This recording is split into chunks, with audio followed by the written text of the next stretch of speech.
Good evening, ladies and gentlemen. Tonight is March 16th, and it's the regular meeting of the Board of Education. In addition, tonight will be another budget presentation for the Horsehead Central School District for their upcoming budget, which is for the 2023-24 school year. Ladies and gentlemen, this time I turn it over to our president, Ms. Christine. Good evening. Please join me in the pledge of allegiance.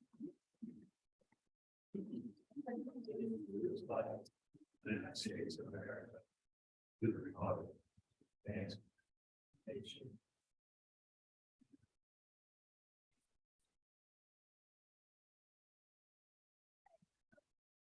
The approval of our minutes from our last board meeting as well as our budget meeting. So can I have a motion, please? All right. Any comments or questions on 2.01 or 2.02?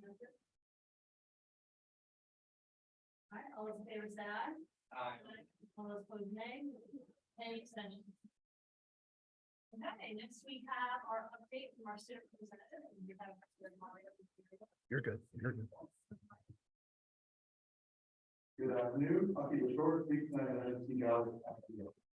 Here are some things going on in the district. For sports, wrestling coach Brett Owens has won Wrestling Coach of the Year award and the Section 4 wrestling championship.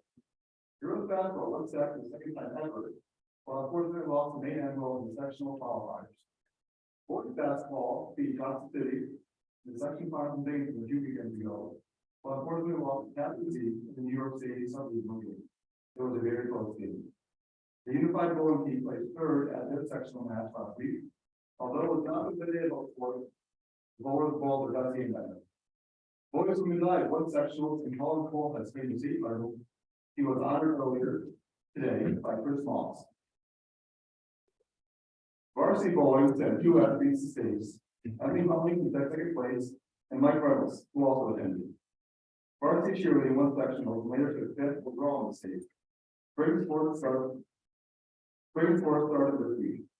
Boys and girls lacrosse, baseball, softball, golf, boys tennis, outdoor track and field, unified basketball, and for the first real season, girls flag football. Now some things that happen in school clubs. The senior class is now for the prom season, a night thing, to take place in the American Club on May 20th. The juniors continue to work hard on their time to take place at Garden Hall Event Center on April 29th. The theme is Ignite the Cause. The freshman class made over $11,000 with their cheesecake fundraiser earlier in the month, and student council made posters for kindness week, which were displayed in the halls. Also, student council brought a fun March Spirit Week to help get students through this long month. Varsity H was supposed to have hold a dodgeball tournament with 16 teams signed up, but unfortunately, the weather was not cooperating, and the tournament had to have been postponed for a later date, which is currently. The Youth Activation Committee, or Unified, is getting ready to take on a 4 punch next Saturday. They will be selling free pops outside the cafeteria next week to fundraise for Special Olympics Europe. Ashley Schroeder has also volunteered to take part. The music and drama departments have been keeping busy as usual. A few orchestra members performed from the Young People's Orchestra with the orchestra of the Finger Lakes last weekend. There will be a choir concert on March 28th in tribute to Mr. Griffith, a former horses teacher who has been battling pancreatic cancer. The concert will be held at the Fun Center. The Greener Players have been hard at work to put on a Little Mermaid, which premieres in about an hour. The show will be tonight, tomorrow night, and there will be 2 showings on Saturday. Gardner Road Elementary welcomed author Aaron Reynolds to discuss the newest book with the students. Ridge Road has put on the 4th grade play of Zombies Musical last night. The intermediate school team thinkers learned about composting and create an ecosystem to make compost which they can use in their garden. And their student council has spent February collecting hygiene items for students in need. They collected 590 items. Thank you. Thank you very much. Great update. Thank you. All right, next we have, this is the time where we open it up to the community for anybody who has a question or a comment and you want to address the board. If you are here, you're welcome to come up to the podium, state your name and your address, and you'll have 3 minutes. Just a reminder, this is not a two-way dialogue, it's really just for you to be able to state any questions or concern that you have, or comment, and then we will get back to you. Do you have any? I see 2 coming forward. All right, we'll move on to our presentation. So we have our budget update. Ladies and gentlemen, I'll turn this over to our superintendent of business. And first staff and our directors for this next budget update, which is just one of the second last portions of our budget.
Tom, is this part of the presentation for technology upgrades? We are hoping, we are kind of hoping the county will win it. Oh, Good luck. Yeah, thanks. Aren't you in charge of that? no. Thank you.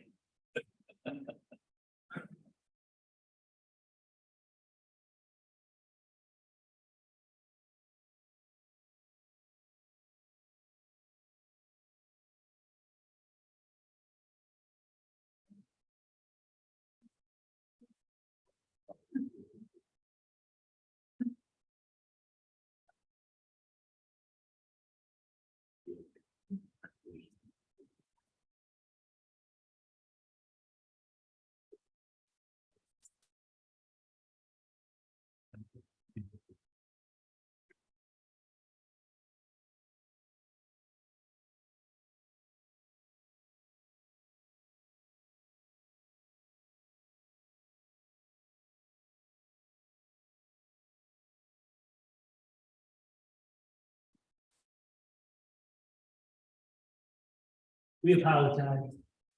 That's why this room is scheduled for an update eventually somewhere down the road. It's called the gym. Yeah, it's called the gym.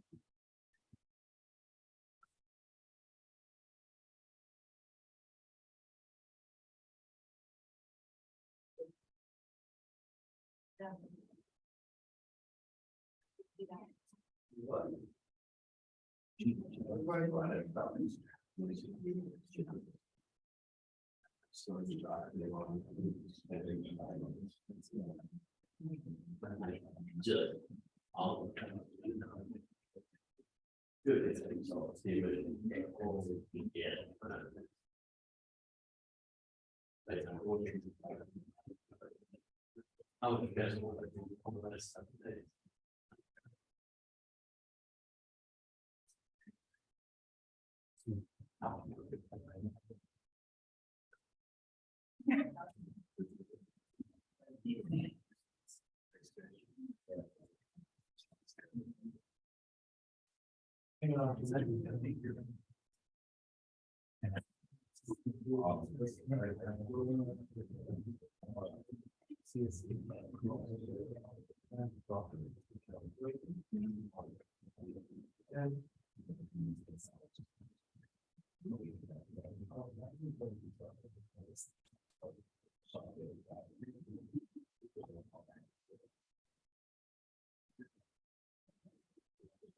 Saturday.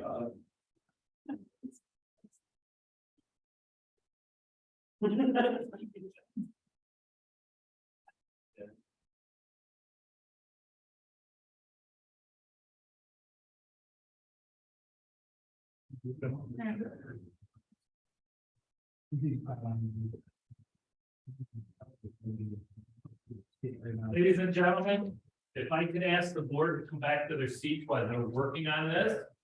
That way we can at least, while they're getting some technical time, instead of putting up the red, yellow, green bars all the way across and going good. We have some board business that we can at least conduct until they're ready. Of course, I forgot.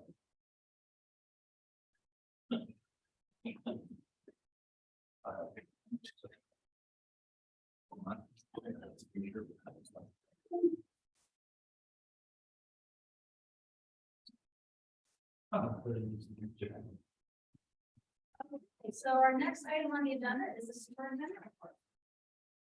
Thank you, Mrs. Bailey. I appreciate it. Thank you, Ms. Dale.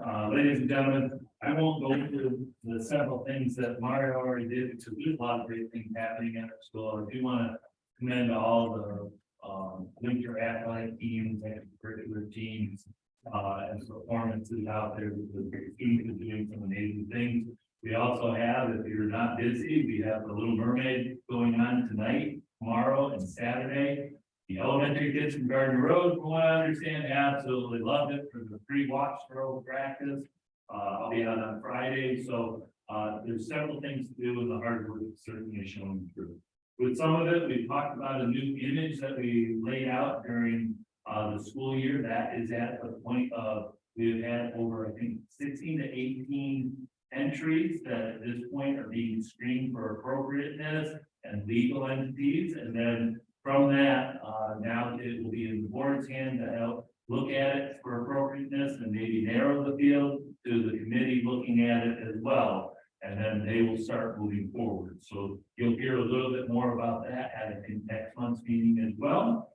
Our SROs are almost all in place. We're very grateful for them, as well as our safety committee is looking on some of the avenues that came out of our community engagement night on school safety. We're really looking at the Stop the Bleed that we were about to program that we were about to try to put into place before COVID. We were fully open, so they had a meeting just, I think it was yesterday, that we're moving forward on that initiative. As well as, you know, we're coming into the spring athletic and extracurricular season, but this season goes by so quick. Especially with graduation around the corner. Put it out, our graduation will start because it's weather dependent on the Wednesday evening, Thursday evening, Friday evening, Saturday, until we get the third phase of the project done. And which would give us the gymnasium or indoor space. So at this point, high school will be communicating out that our first target graduation night is on the Wednesday, I believe it's the 21st of June. And at that point, we always look at the night before, and then we make final determination on the afternoon. But we try to give you the go ahead as soon as we can. So we appreciate everybody being flexible. At this point, our capital construction project is moving forward. We need to remind a lot of people that in the summer, there will be very limited buildings that you can access. We will plan on working with summer cohesion, big flat staffing as much as we can. But we have to remember, there will potentially be 2 elementary schools under construction. There will be a middle school parking lot being fully done over the summer. And there will also be the stadium should be scheduled to be finished. And is there anything else I'm forgetting, Mr. Godwin? Our summer project that was from last year's budget will also be in this. Right, the high school we conflict, because I gave them an update to the board today for tomorrow. High school is still north of the hall, some occasion. So we have a very busy summer ahead of us. On the legislative side, The board would be happy to know in both house budgets, they did push forward the universal meal program, so it really needs the governor to come on board. And that looks like it could become a reality, so if anybody wants that, please write the governor. We have already needed that, and we are also looking at the cost of SROs are becoming a thing that schools cannot do without. But those that supply the SROs say we can charge more. So we want to be very careful that we've got a budget that's getting tighter. We want to keep everything, but we need to look at seeing if this could be something that we could add to a BOCES coaster or something. That's what I've been asked by my fellow superintendents. To see if we can advocate for so that the state helps to pick up some of this tab. Because right now it's every district for themselves, and we're hoping that we can get that. In general, Board of Education, if you can get out, whenever you get out, there's a lot of good weather coming. I'm sorry, but if you do have one snow day left, if we do get through this, I will make an announcement after the April board meeting. Ladies and gentlemen, that concludes my report for tonight. How's technology going? I think we're willing to give it another shot. Okay. Let's see if it comes on real quick, otherwise we'll move on to the next agenda.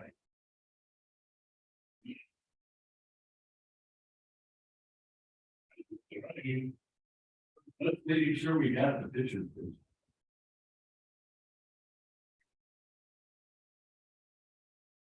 Oh, we got a computer screen, so all right. Let's take our other conditions.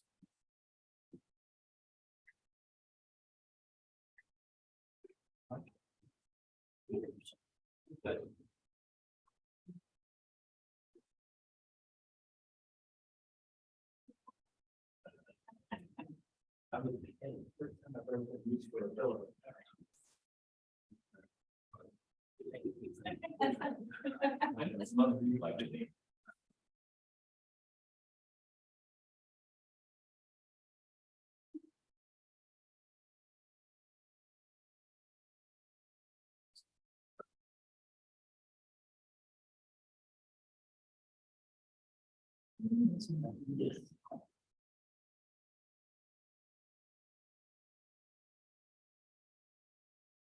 Hi, good evening, everyone.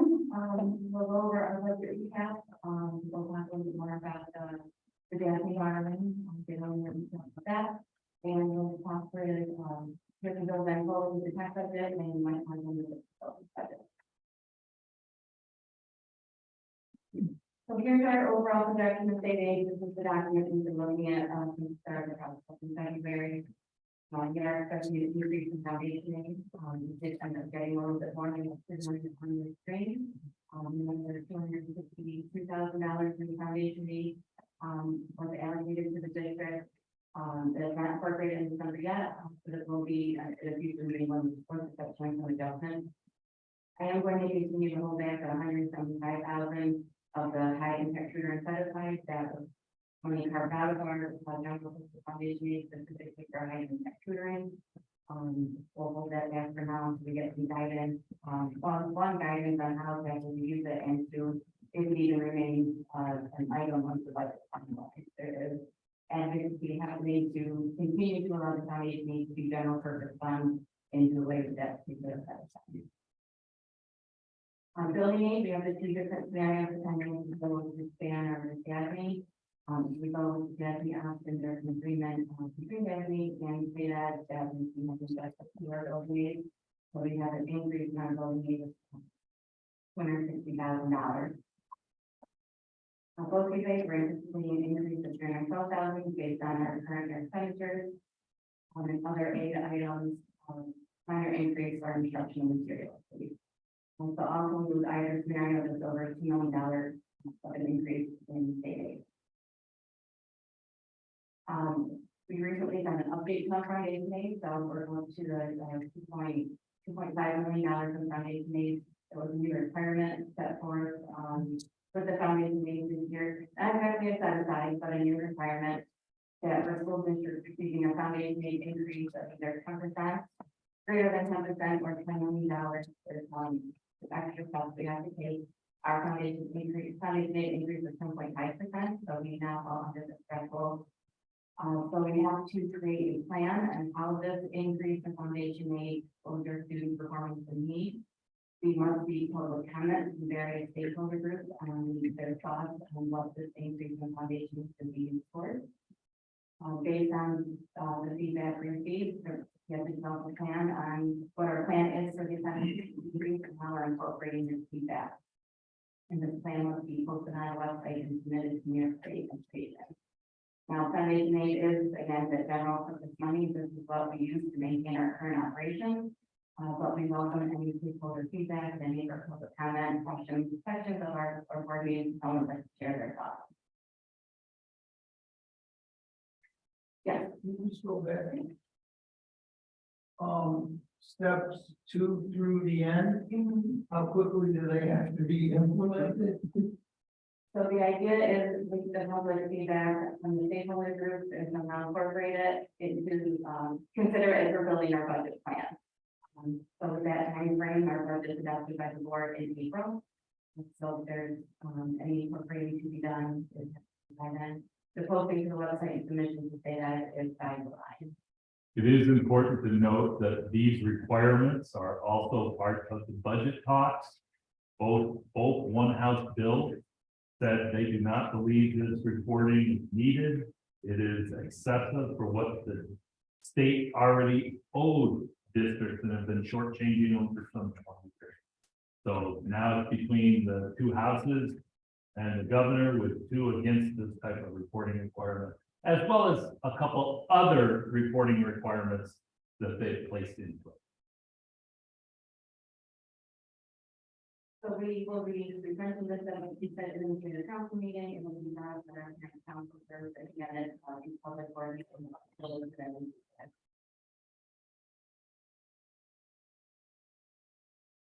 Yeah, calculation, as we know, is based on, the tax levy growth of 2% on the rate of inflation. At the time, the 2% rate was set for the year, inflation was at 8%. But we are maxed out at using 2% as a growth factor. Tax-based growth factor based on, effective growth, in our community, as well as their report factor. And just a reminder that if we were to run tax levy, you would need super majority vote from our community of 60% of funds. Also, to review, this is the calculation that applies the growth factor, the 2% levy cap, and adjustments for our pilot. We've discussed these 2 scenarios in the past couple meetings of what the tax cut would look like if you went through the dormitory authority and what it would look like if we renewed the ban for another year. The debt from the dormitory authority is higher, which is why you need to increase the higher levy increase with that option versus the ban. So if we went with the dormitory authority group, the levy would increase by $4 million and then 6.9%. Ban option will try $3 million at 6.96%. And just a reminder, this does not include any use of our debt service reserve as we've used in the past, including the capital expenses that funds for funding aid. So I'd like to continue to show the slide as a reminder. We've had in the past our levy has continued to increase over the years for our district operations, but the corresponding rate increase is just the impact to each individual taxpayer and what they actually can result. Our rates have not increased at the same level as our levy has. Again, the levy is revenue to the district, tax rate is how it's apportioned out to the community. For just an example, last year our levy went up almost 3%, but our tax rate actually went down 7%.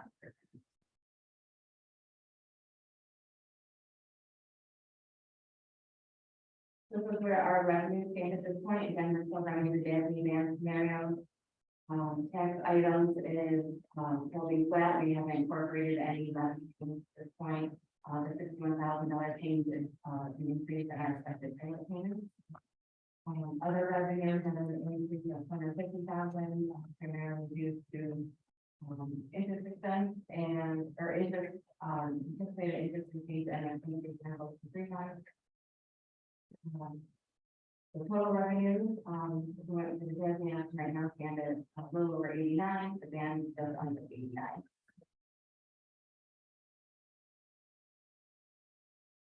Summary of budget expenditures, again, the process, we know the budget is to roll the budget, incorporate any known anticipated increases, that we set for the following year. So there's something that I was telling you, as well as natural increases for the carbon users. We are continuing our plan to the point of, continuing sustainability for the federal positions that we've added to our ARP and FERPA funds. And also, all budget considerations that we first date in 21 year later from 20 and the instructional are also incorporated in that line item. Benefits, typically being increased in our benefit line due to contributions for air, and security, which is offset by increased contributions from our employees for health benefits.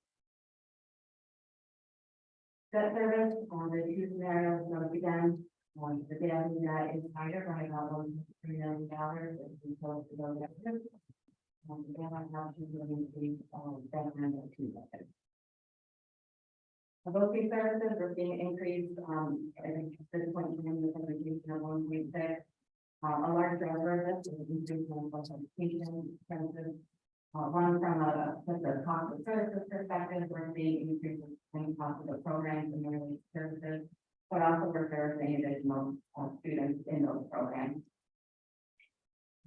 We also have incorporated here from more bill tonight increases for our laptop replacement cycle and replacement from the board. It's like contractual, again, looking ahead to increases that we're going to need to sustain in our budget. We are going to be impacts of inflation on many of our supplies and the services that we receive from various contractors. This also includes increases in our fuel costs, our energy costs. And it also includes an increase for the federal contract as they expanded from 3 officers up to 6. And the $250,000 increase in our transfers out. This line is our transfers to the capital fund, transfers to the federal fund, and transfers to the school lunch fund.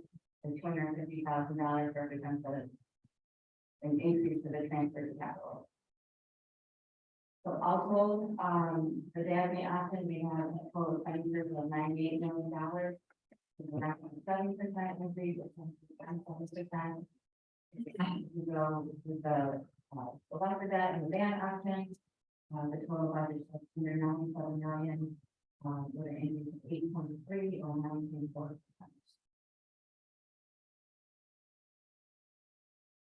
So with all that information, the daily option has a gap of 9.2 and the ban option has a gap of 8 million. And we said last time, still working through a variety of tools. We've done further discussions on what the tax levy decision will be. Additional days of budget, the final budget due, beginning of April. Not anticipating any extra money, but responsibility, and especially watching what happens with that paying next year and set aside. Budget reductions, I've been combing through the budget, looking for reductions and efficiencies of money there. And as we continue to close to this process, the board will have the discussion of use of funding.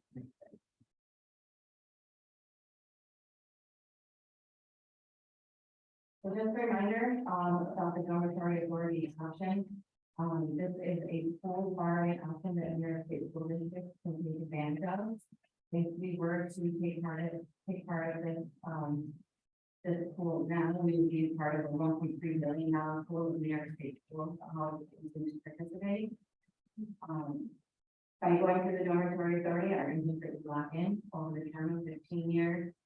The benefit of going through DASME versus the traditional market for borrowing is that agreement I mentioned earlier about with our forgiveness leaders, an agreement with the state and we get additional building needs based on the different population that they do. Also, the DASME bonds are callable, so about maybe eight years in or so, if we find that the interest rate market has changed, we could call the bond and refinance to take advantage of the better rate. So a side-by-side look at how each one works, pros and cons of each. So a ban, that's a 1-year note, that's renewed on an annual basis.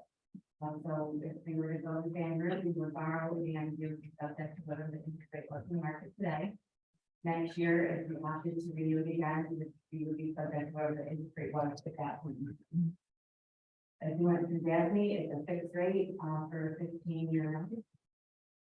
Based on the projections from fiscal advisors, the interest rate currently, one of them 3.75%, Disney is around 3.6.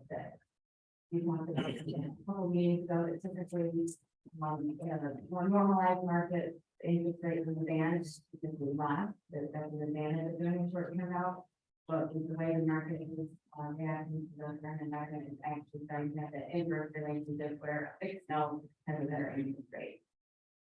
So total interest expense for the band would be 2.8 million, the Japanese, or 2.8 million in the Japanese 2.7. Principal expense for the band is less than the Japanese option. The once you go to a fixed note, the principal has to be kind of levelized and leveled out with consistent payments throughout the term of the note. Where band is more, there's more flexibility and a less requirement of what we have to pay for principal. So that's why I'm doing the difference between the two. So total principal and interest for the band, which is just under 6 million, that be higher because the principal fee is 7.2.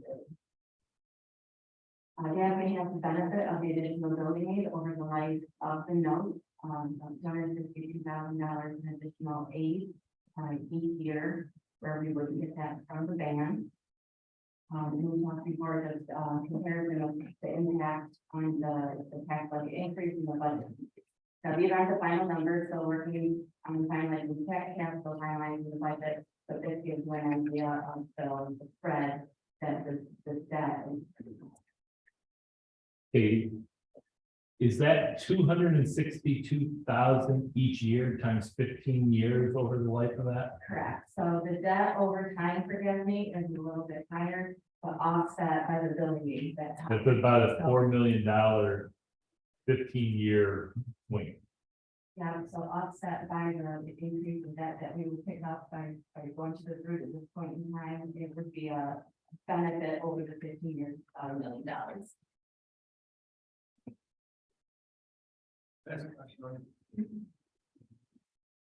First of all, thank you very much. I think I asked for this last time. It's fantastic. How you laid it out. And I'm curious, can you comment on if in recent years where the district has had the same decision? Which A, have we had this decision, and B, if so, which did we choose? We have not, at least in my time, have done this. The notes that we're paying on currently were bonded through the traditional market. So this would be the first time in my house the district has gone with this. So I also want to point out with the individual principal and interest payments that if we opt to go to the ban at this point, that's not to say that we can't have a conversation next year and look at the options again. Then the 24, 25 is the last year that we will renew the ban for past 7 years. So once we're ready to convert to a long-term bond, we'll going to the method anyways, and the principal and interest payments at that time will be similar to what it's doing now. Yes. The real question, it's a great question, Mr. Christmas, is when you look side by side for our community, it's virtually the same money when you take the aid into consideration. But the issue is the tax levy increase for one side of the budget versus the other. Even though tax levy isn't what happens to a homeowner, that's tax rate. One's going to be higher on one side, one's going to be lower on the levy increase, and that's just the amount that we collect from 1 year over the next. We do not have yet the rate projections. We will have them hopefully at the next meeting. We're waiting on assessors, but that's really the play. You can do one, but if you go to DASNY, our 2% up here 9.65. If you go to BAM, there's the interest risk, but our levy increase is 6.96. When you look at our rate, we might be able to get those levy increases in the rate, like we've done in the past, down very close, hopefully to zero, is what we always try. And if we use like last year, we went out with a levy increase of almost I think it was almost 4%. but the rate was -7%. So you can't really, I hate to say it, the state and school districts over a long period of time, everybody thinks tax levy, but it's the tax rate that really matters. And that doesn't get set until September. What we've been doing over the past year with Katie and the assessors is she gives us a conservative estimate. And I will say probably out of 8 years, she's always been very conservative, and whatever she's projected, it's come in lower than what her bottom lower conservative estimate was. Like last year, she said it would be somewhere between -2 and -6. It came in at -7. So that's our track record. That's what we need until the next meeting. But sort of by the end of the day, we gotta sort of hear what you're thinking about one or the other, because that helps us prepare for the next round. I do. So tell me where my thinking falls down. So if I take the 262,000 and multiply it by 15 years, we get that 262,000 for 15 years, correct?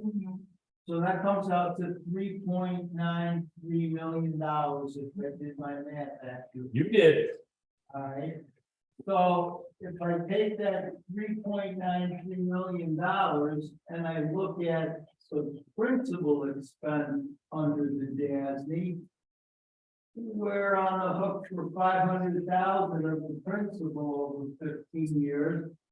And on the banking side, we're on the hook for 3.1 million. So tell me where my thinking fell down, because I'm trying to decide what's the best choice. Warren, did you say 500,000 on the DASNY? Because really, you can only take the 262 from the 4.6 each year. These are annual numbers. Okay, that's Yeah. my. Good question, though. Yeah, so the 7.3 that you shifted for Danny, that would be our payment every year. I thought that. Yeah. Okay, all right, then. It would be a $76 million note we'd be paying over 15 years. And what would the band note be? The same? Or- Saying that we're dealing with big amount of money. So right now, it's 76 million either way, so we're gonna pay for the short term outstanding or convert a lot. In essence, you're taking the 76 million and setting the interest rate and fixing it in one. And you have the option to call it and refinance it if you need to, but you're safe. With the band, you're taking the 76 million and you're sitting it for 1 year. Is next year going to be lower or higher? And then even next year, you can go into DASNY. But the year after that, you can do it for 1 more year, but then eventually you must put it into the bond. With the annual building data adjustments, are there restrictions around that? Or is that kind of? Those, in more general fund revenue. And if we don't bring that down and do it when we are forced to, do we forfeit the building aid adjustment? No, that's always there. It's just recalculated on whenever you go into the loan. Interest rate question, are the interest rates here reflective of what happens, kind of generally speaking with the interest rates in the market? In other words, the extent they continue to go up, these would go up, and them going up is negative for us, correct? Right, so I've been speaking with this bill guys a lot about interest rates. Over the last 2 weeks, so the data is 3.6, that is a hundred estimate of what they're currently paying in the market. The 3.7% does incorporate rate increases that are expected in March and in June. So that should cover us, since it's a conservative estimate of what we're going to have to pay. And likely when the, this rate increase in September and December. And one of these will, as with anything else these days, economists are kind of torn on what's going to happen to rates in 2024. So there's 2 more possibly happening at the end of the fiscal year. So just kind of makes you wonder what will happen when we do a ban again next year, what the rates will be. You mentioned that we could call the loan for the DASNY in years. Are there other caveats that people do have? Or is it, you know, legitimately 8 years or 8 years of, you know, this not? Well, it depends on, what the callable date is when the bond is structured. That would be a set date, you know. That would also be the one to, put out a refunding opportunity. They themselves could recognize that there's a benefit for the borrowers to, have the note refinance. So that would be the one that say, hey, if you want to participate in this, we could refund your note. And we could take advantage of the lower interest rate. We did do that in the past, back in 15 with one of our old notes that was, probably refunded. There's a couple of options in the future. Not being completely locked into 15 years if the market gets better.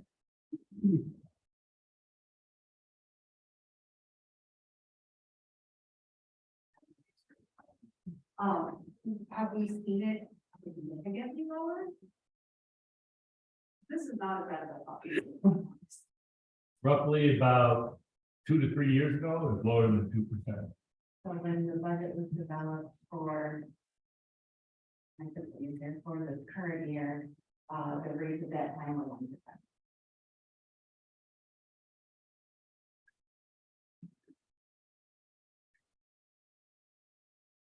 Questions I can answer? The real question is risk tolerance. No matter what Katie said about, obviously, any type of basis points added to the interest rates by the federal government.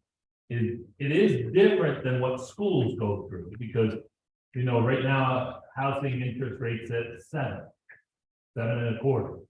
This is a bond market rate, which good districts or good municipalities that have good bond rating, they most likely always are guaranteed payment. So we get the benefit of that. But it still comes down to risk tolerance. Do you wait a year? Do you lock something in now? It's sort of like setting your rate on your house and you got 90 days. Here, you're setting your rate for a year and then relooking. Can you explain why the total P&I is so much higher than that? Yeah, so that's what happens by major converting to fully amortizing long-term note. The principal needs to be leveled out for the entire term of the note, where the short-term note has longer principal obligations and typically are less than what you see for the fully amortized note.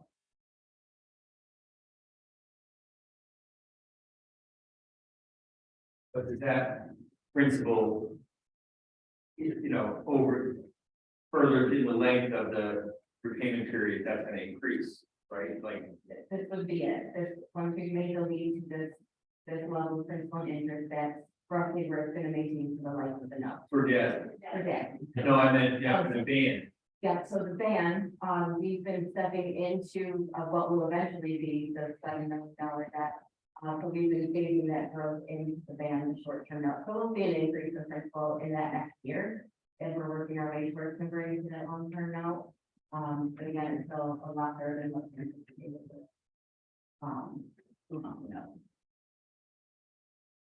Eventually, you almost get to the same exact point In 2 years. once you lock it in here. Yeah. I'm wondering if there's a way to show what we could potentially save by letting the data down during the waiting year. Years. I know the interest rate is subjective, but we were just trying to make the math make sense. Whether or not we stay for 2 years. Is there a savings? I don't know. If I use this chart, Liz, if you look up there under P&I, in 1 year, there is almost, what is that? 1.3, maybe $1.4 million savings in year 1 of the ban. In year 2, it will probably be less. I don't know how much more, but once you get to year 3, you're virtually about on the same number. And then the aid will kick in. Aid will kick in too when you buy it. That's really the difference, at least from what I can initially see in the savings. And that's what causes one, the levy percentage to be less. Versus one, you've got to pay more, so the levy percentage to cover it on the same exact amount needs to be more to make up that 1.4. And if you notice, that's almost 2.7, and 1% is like $420,000.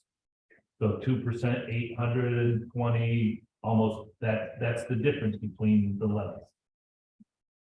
It's also too, if we waited 2 more years, then maybe entering the thousand and starting at 15 years. It was probably more like 13 years. They kind of. Because we're paying as we go to.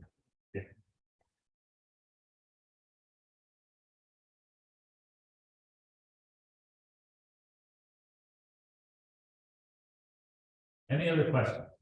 We'll come back with a question at the end, obviously. And if anyone has any other information they would like to see that would be helpful in this process, we should let me know. And we can put it together. Yeah, please just send the question to me and we'll get it taken care of. So. We're ready, we can turn it over to Bill and Public.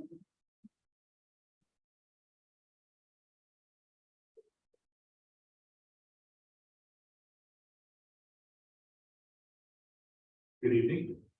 I'm Bill Giancoli, I'm the tech director here at HCSD. You probably already knew that. Director earlier.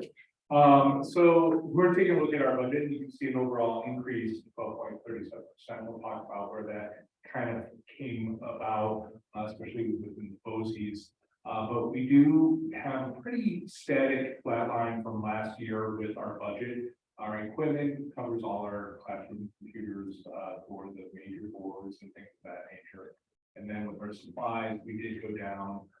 We are getting with some of the newer technology, we're becoming a little more efficient with some of our supplies and things of that nature. One of the big things there, why that went down too, was by going more to the Promethean panels, we're getting away from spending money on lamps to replace and things of that nature. That has really helped. Our technology and contractual services are anything for software or having outside vendors come in to help us with any kind of repairs or anything. I'm already thinking one. But our help is that we always do hire about 1 or 2 student workers, college, and even late high school. We're looking for experience in tech field. They come in, they kind of help us with just the majority of the work. Summer is our busy time, and so having that help is really, really beneficial to our team. And then as far as BOCES, you'll see that's where the increase is really happening. We're going to talk a little bit more about that in the next slide.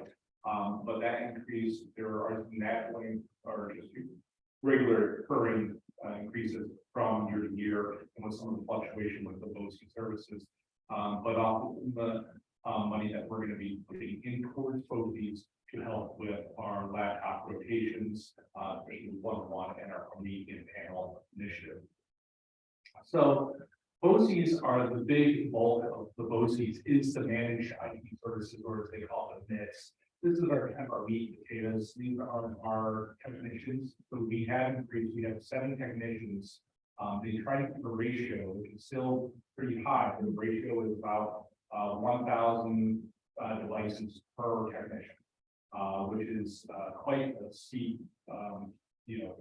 number or ratio for technicians, but our technicians do quite well. We have 7, so we do have equal number of technicians as we do buildings, school buildings, so that is really helpful. And we have a lead technician, John Kraft, who's worked with this being built.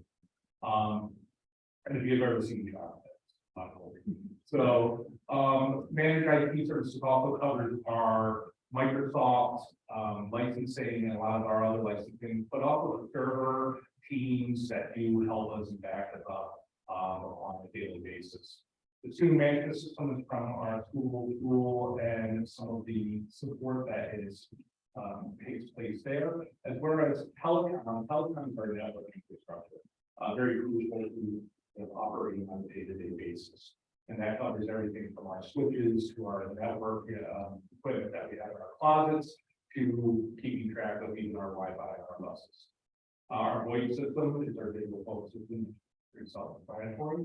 And then our instructional equipment and software, that's where we put in an increase to this line. So we said that we're doing an increase of about 50,000 for laptops and student devices and 50,000 per week in panels.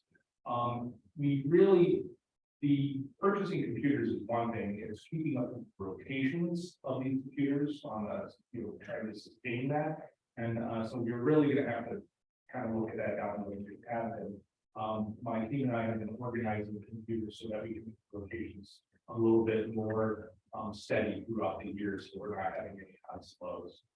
And the district specific services is a large gamut of different leases and things that we go through the BOCES that pay for our anything from our STNY, which is our network that allows us to have the internet.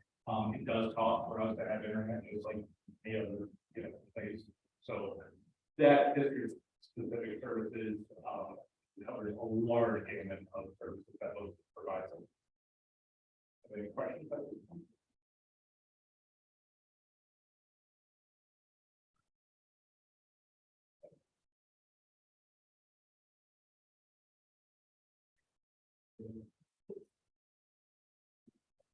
So in my comment.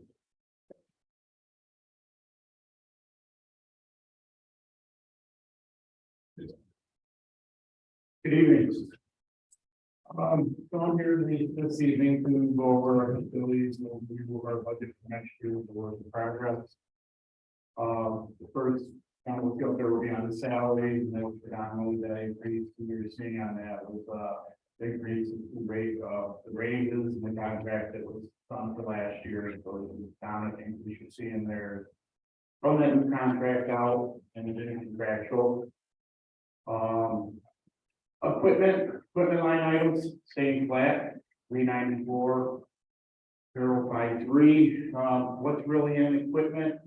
That could be anywhere from vehicles, lawnmowers, vacuums, carpet cleaning, along with hot water heaters. Anything would fall under equipment to the needs of the district throughout the year.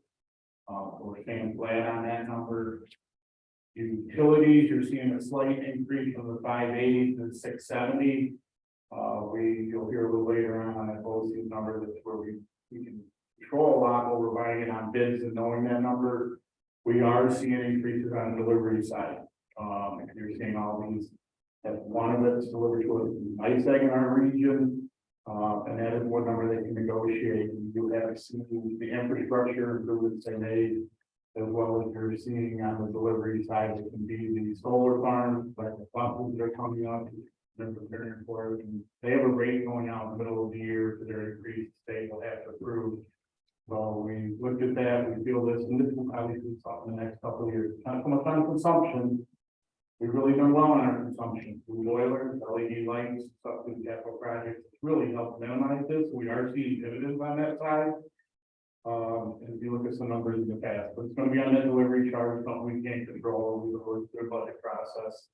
Let's do the Warren and myself, and this is where that increase we feel with the district in good shape. The next line item on there is contracted services. This is pretty much anything contractual, anything that we pay a labor for. We have increased that a little bit from there. Big ones on the Siemens side of it, which is our HVAC controls and stuff. A lot of this technology, the new boilers. We are seeing everything on labor raising a little bit. You see what's out there in the community, but many other ones on there would be our elevator service, be our fire alarm service, any of our service contracts that we pay throughout, any work that I bring contractors that have labor tied into it. Many others smaller contracts we have throughout the district. But we do see a slight increase this year. We're projecting that to go up with working with Katie. Moving on to the custodial maintenance supplies, that would be any supplies and then being maintenance or could be cleaners. This has been an area last year we had to increase a little bit. We're hoping to see that level off. But supplies are up. you know, what we paid for paper last year is up this year, most cleaning supplies, and this is an area that. We have brought up from the 289, 250 to 304, 225. This is something really we can't control again a little bit, but we put out a really flat refill number to carry us through there. The next item you're seeing on that is our BOE budget. This is predominantly for our energy and stuff. We buy a service where we go out and buy our electric and gas throughout there. This is the fee that we pay the BOE belong to this program.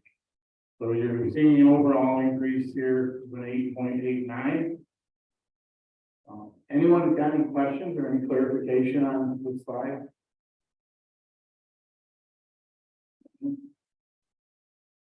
The next portion of my budget will be facility service salaries and position information. Most of these are just contractual and follow through. These are flat numbers from last year. You're seeing contractual increases. Like currently, myself, supervisor, clerical, at 7 full-time. Custodians, we are carrying 42.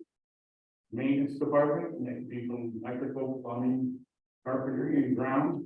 And we are staffed at 12. Those numbers. Overtime substitutes and summer help, a modest increase in there, and similar to IT, we bring in summer help during the summer. It's very vital to us that, you know, our summer months are real busy, it's like everyone else, but everyone's away to get everything all cleaned up and get ready for the next school year. Overtime and substitutes when we need to go in. The stipend position, you know, there's several in ours, certain of my, some of the employees in facilities, it would be a stipend for them to carry a CDL license plow. There's a stipend out on the energy management systems that we go out and do audits, that we bring that information back to you. So there's a handful of stipends, you know, throughout facilities. Our pesticide has a stipend. We have a pool spa operator that's required to get certified, so that brings up those, and those are staying flat. Any questions here? Yes. Good question. I know that we've talked about in the past as we renovate our facilities, and then, you know, they have a desire to keep them in tip-top condition, which, you know, your team does anyway, but and I know a few years ago, at least you were down some folks, like at a 42 custodian. Do you consider yourself to be fully staffed, or do you still think you're down people, or like, you know? I was asked that same question just today. I won't be making up. We're currently, we have 4 or 5 open positions. Under the current job market, I wouldn't be looking to increase. The current contract that was negotiated last year has a step to it this year. It will show a slight increase in the salaries that are projected. At this time, we're in better shape than I've been. By no means we're at full staff. I wouldn't want to just add positions I can't fill at this time. And we're, you know, we get to that point and we can get on the maintenance side of it, deserving it, but the boardman was very good. A couple of years ago, we added some projecting for that.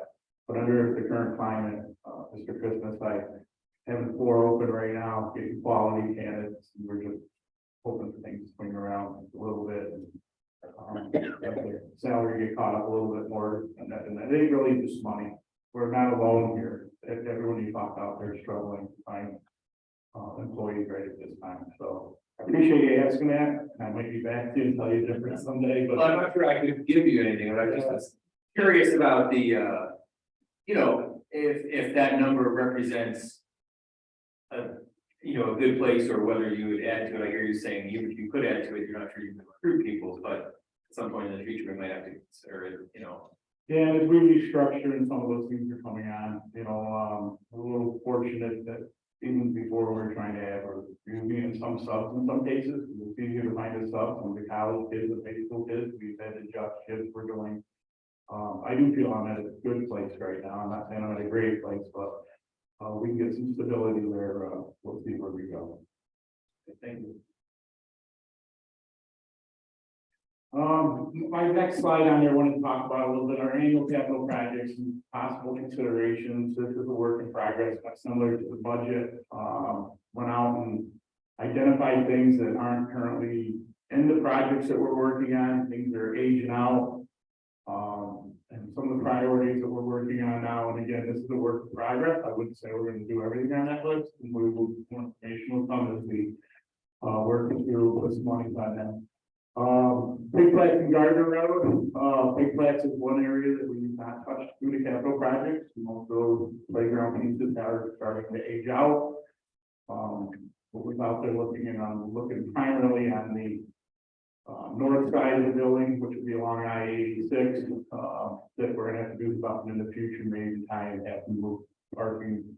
So that's one that's aged out that we've looked onto it. I know we did some at Gardner, but due to moving some things around, and on the younger side on it, those are probably some of the pre-K, younger age groups, higher need playgrounds that it's not identified. So we are working through what we need to do with those. More information to come. You know, I did at the junior parking lot, right? That was the parking lot that weather wasn't kind to it again this year. Some we're identifying, working on a number, we'll have to decide if that's an area we can tackle right now, or we're, you know, it will be coming up in the near future, something to be done to it. Mike, on that, so right now, juniors park over at the field house and then seniors park here, so what are you talking about? All right, I guess we've got to come up with the 2023, this would be the senior parking lot, I'll have 73 on there, and I do that a lot. Old terminology. You know, and it's, you know, both parking lots to use, but no, that, you know, that parking lot is aged out. It's definitely a concern with, you know, right now we're out doing some full patching and it's not gonna get any better. So we're identifying it on the radar, you know, decisions will have to be made. The next item going down to the fire alarm system at Big Flats and Gardner Road. 2 years ago, we did bring Bridge Road completely up to date, with the current code, audio, visual, and can talk to you different languages. We are going into Gardner Road and Big Flats right now with these additions. Half that building will be what the current code calls for. So we'll be running some different fire alarm systems in there. Currently under that project, and we all know how that's a little bit in high school. My proposal would be to bring both those buildings up, working on numbers again there. So if we use this and tie into what the work we're doing currently there, in this summer. We bring the rest of the building up to current code standards, starting at 8,000. We are currently up to code on there. But it's old technology, all right, and we'll be doing about it. Roughly half, maybe not half the buildings, but maybe even a third. So I'm working on those numbers to bring you there. Depending how it all plays out, we continue to work on a middle school roof. As you know, this year we are doing the library and the LGI. And finishing up around the cafeteria and all the areas that we just did all these great improvements to make sure we secure the envelope of the building. And then we've done a lot of roofs. There are certain areas there that we would like to tackle as well. You know, at some time we're just identifying.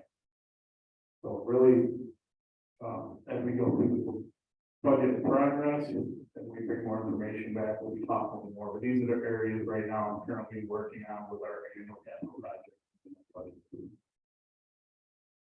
Any more questions on capital proposals or anything in my budget? Thank you.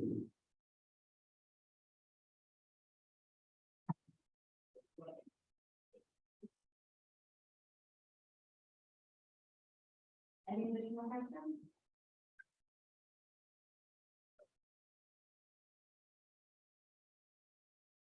So we have some future budget, meeting dates and timing. As you know, our next one is on March 30th. We may meet the April 13th, but we have to wrap it all up by the 19th. You also see, we still have some work to do.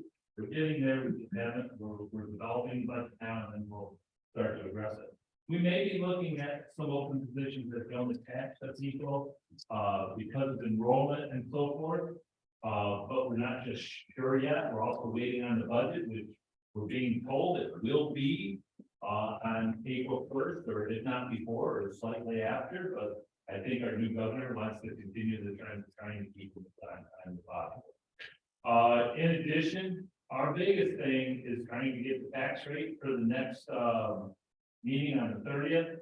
But most importantly, how do you guys feel one way or another? Because no matter what, we're not challenging the tax cap. But the tax cap at 2% is either 9.6. Under the DASNY or 6.69 under, I think it is, under the bank. We really need to have some sort of understanding how you feel, what you lean towards, doesn't mean you're committed. But on the 30th, we have to know the direction. So just open general discussion, what do you got?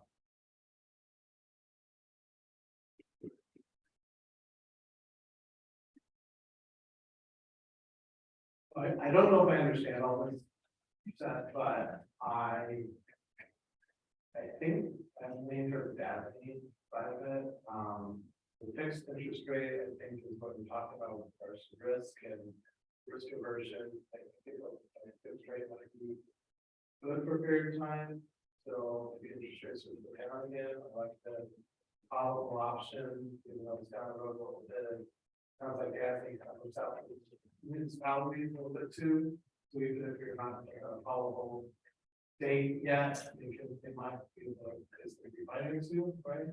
In the interim, so the lower rate, fixed rate, and with those other options, even though the levy limit goes way up. I understand a lot of the numbers are the same all the way through. It seems like the data is a slightly different option. Yeah, if I understand all that properly. Other.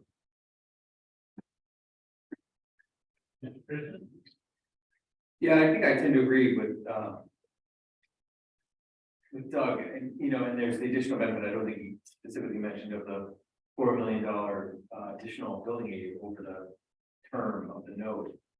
It seems like Van gives us a slightly lesser kind of impact for a year from a cost perspective, if you're kind of just kicking the can down the road and you're not sure what it'll be like the next year, and DASNY offers us more. And I look at our mandate of sort of trying to preserve financial security of the district. It seems like DASNY serves that purpose better because we know we can lock in and be part of that pool at an interest rate, in particular this environment where they're uncertain, and we have those other benefits. So I, like you said, Dr. Douglas, I think it's a little deceiving because the tax levy increased numbers. Yeah, and so it all goes explaining the levies. Right, versus the They're rate. the same amount of money, just one levy's less than one, and let's face it, everybody will think, I want a 6% levy versus a 9. Even though it's the same. What will hopefully help in that decision is when we at least have some understanding of really what we talk about is what is the rate and how is that going to impact every $1,000 of assessed value. I mean, you could have a 9% tax levy, and it could be potentially a 0% change in the rate. And if you had a 6% tax levy, it could be, using the same numbers, a decrease in the rate. We just don't know that yet.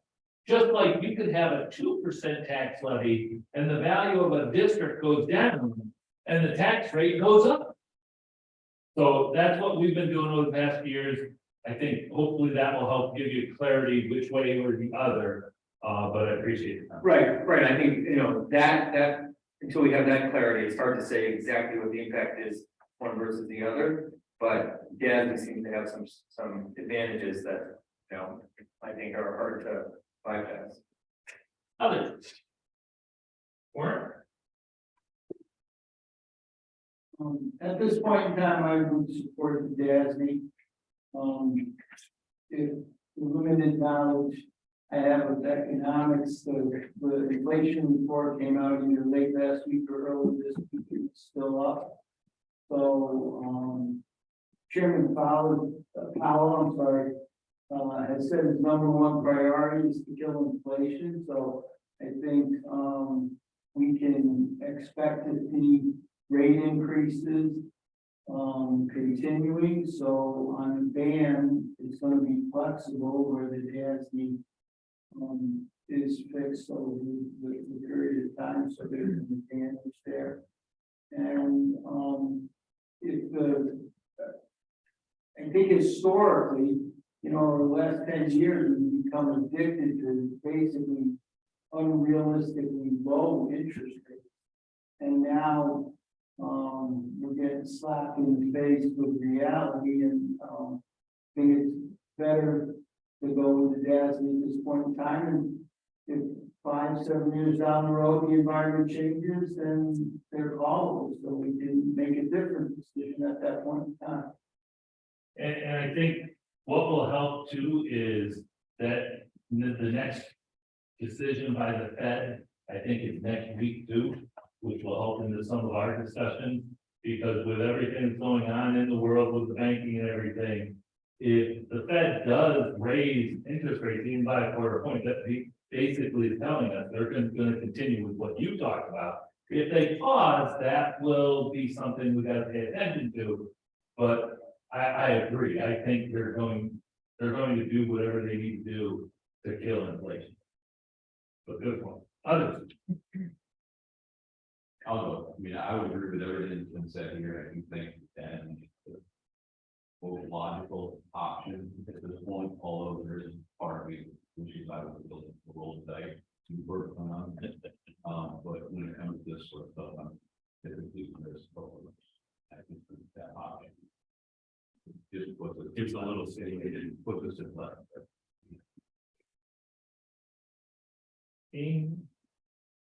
I'm on the same page. I would like to see the price. Great. Yeah, I think that will help no matter what with the final discussion at the 30th. We'll have at least a better sense of that, right? Okay. Christine, Kevin, any? I agree with what's been said, and I do need more time to that, I like, especially with this being school district taxpayer money, I feel like we need to have that consistency and be able to. Just be able to budget. I will not be here on the 30th, but that is my. We'll get that, and before you're able to go out, if you share, I'll share whatever you have or talk to somebody. I think you've given us enough to at least start. I will tell you, we'll still keep the 2 columns for the next presentation. But after we get that decision there, the 13th or the 19th, if we'll be able to tell you whether or not we're close on the 30th. And if we need the 13th, I know Katie's already said, I might like the 13th, but it all depends what happens. If the budget comes in before, we may have to operate quickly. But we'll keep it there just at this point as an option. So, but thank you for the discussion. That helps us, gives us a little direction to. I just have one question, you continually, say in the presentation, these are conservative numbers, so on the interest rate you put up for the band and the DASM, is that today's current rate, or is that a rate you're predicting it might be by the time we have to sign a note? What numbers are we looking at there? A conservative to include any potential increase. It most likely could be less, but on the conservative side, it should not be more than that, is how they would end up telling us, right? Right, this is a conservative estimate that should incorporate any anticipated rate increases for the ban of being out through June, when we would issue the ban, if you were to go that route. Those anticipated increases that incorporated in these figures. And similarly for the DASM, it might be something less than 3.25%. I would want to confirm the fiscal advisor, but I think this is what they're saying in America. Okay, thank you. And we'll check that for the 30th as well. Okay, ladies and gentlemen, that concludes today's budget presentation. We'll come back with just a budget workshop on the 30th.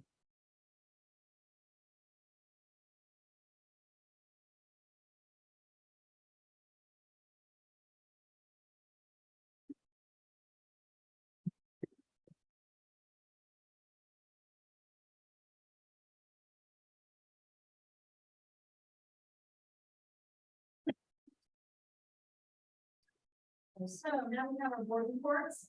There was no audit committee, so we'll turn it over to the policy committee. Yes, we met on March 9th. We considered and we're bringing to new policy recommendations on student activity fees / HCSD and additions. That's for students, student conduct, and student discipline. We are holding on the code of conduct, exhibit, and the athletics appendix for attorney review. And second readings, is our discussions.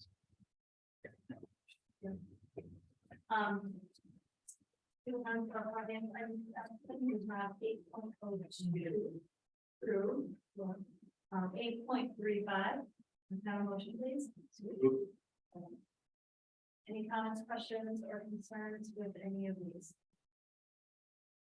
Brian?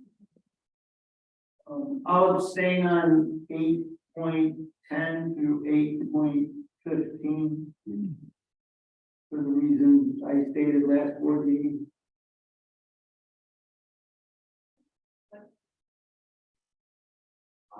OC's employee, or thing, items 8.7, 8.18, and 8.23.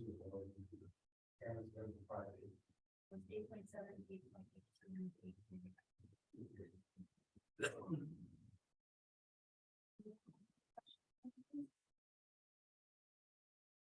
All those in favor say aye. Aye. All those opposed, nay. And then the abstentions, we have Warren on 8.10 through 8.15.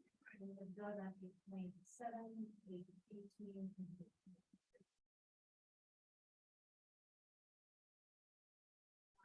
Item 9, we have our personnel items for action. One motion, please.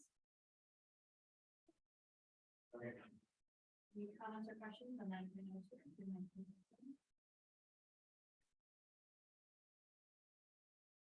All in favor, say aye. Aye. Those opposed, nay. Any abstentions? The miscellaneous items for action, we have 10.02 through 10.05. And a motion, please. Okay. Any comments or questions on any of these? I've already authorized the Science Olympiad, just I had time to put it on here. It's one of those first sequence that they did one of the top.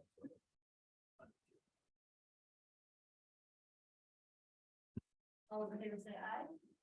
Aye. All those opposed, nay. Any abstentions? Okay, our board policies for action, we have 11.01, 11.03. I have a motion, please. Any comments or questions on these three? All those in favor say aye. Aye. All those opposed, nay. Any abstentions? And then our board policy for first reading, we have 12.01 through 12.04. I don't need a motion, but anybody have any questions or comments to bring up the policy committee before we vote next meeting?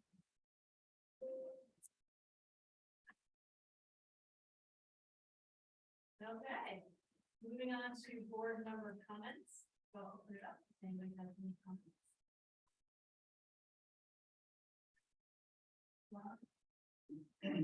Fine, we did.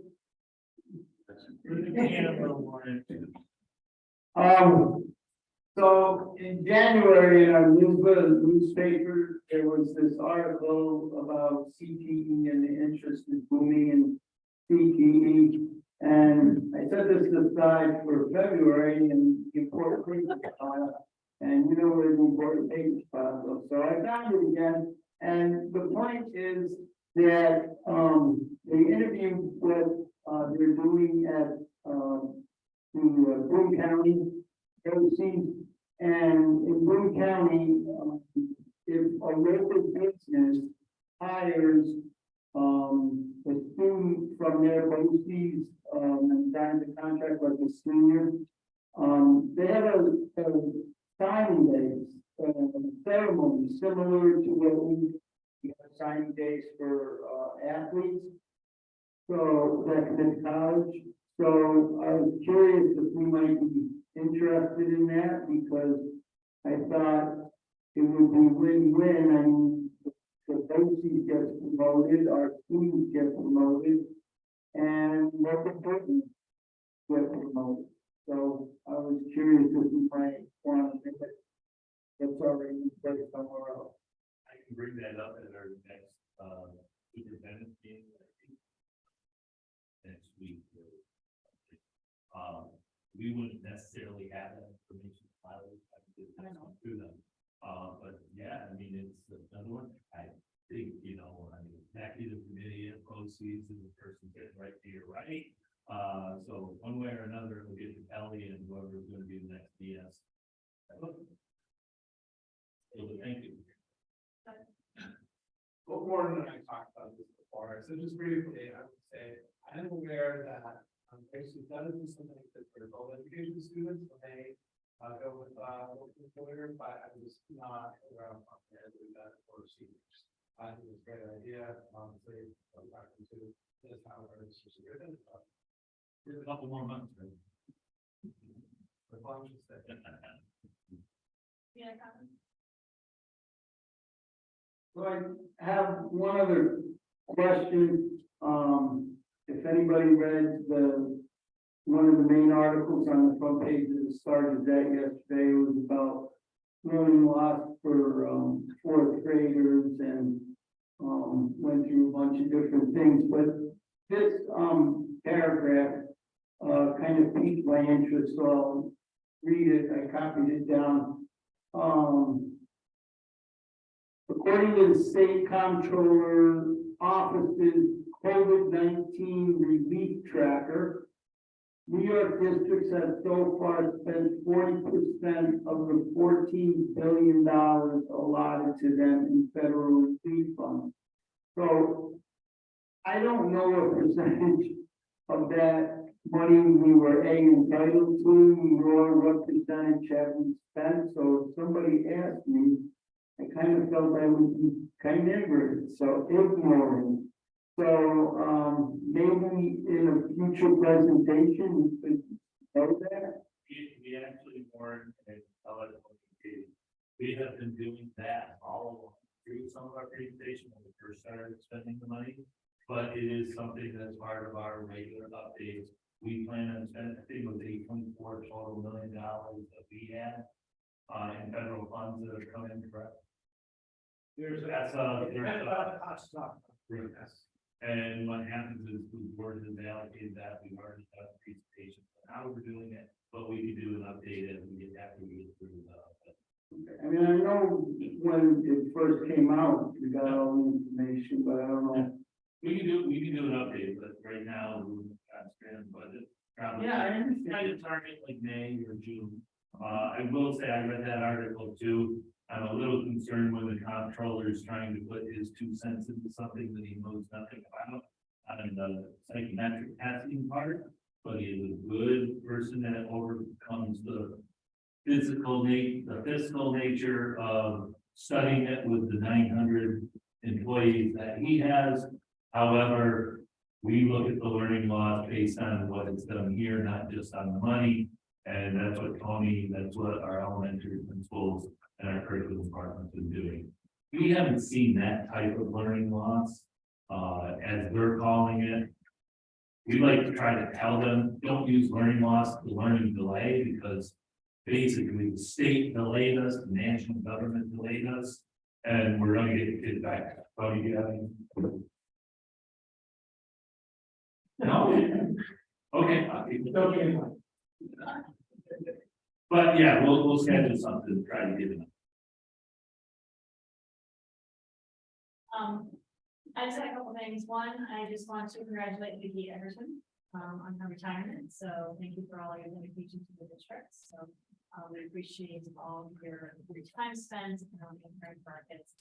And then also just want to thank the district. We haven't had business meeting since we did the board tours back on that March 1st. That was And it was a great day. It's really exciting to see what's happening in the classroom. I know in the group that I was in, when we then had the staff chat at the end, you know, we really described it as, there's a lot of magic happening across the district. And so I just want to, for those, staff and administrators that were not in the group that I was in, I just want to thank all of you. It's just, it really is incredible when you're out there and you're seeing the students responding to the teachers and the teachers that are being so creative and how they're teaching things. And the politeness of these students and the excitement in these students. So thank you. It is a thankless job. I wish more people in our community could see what we had the opportunity to see that day. And I just thank you for taking the time. And it's probably my, you know, it is fun, you know, seeing we do the facilities tours too, but I like to do the fun. No offense, like, but it's probably my most favorite board meeting that I have throughout the year is. So thank you. I will also want to say thank you to the board for committee that, I know it's hard with work schedule. One of the things that I also want to thank our faculty and staff administrators out there that help.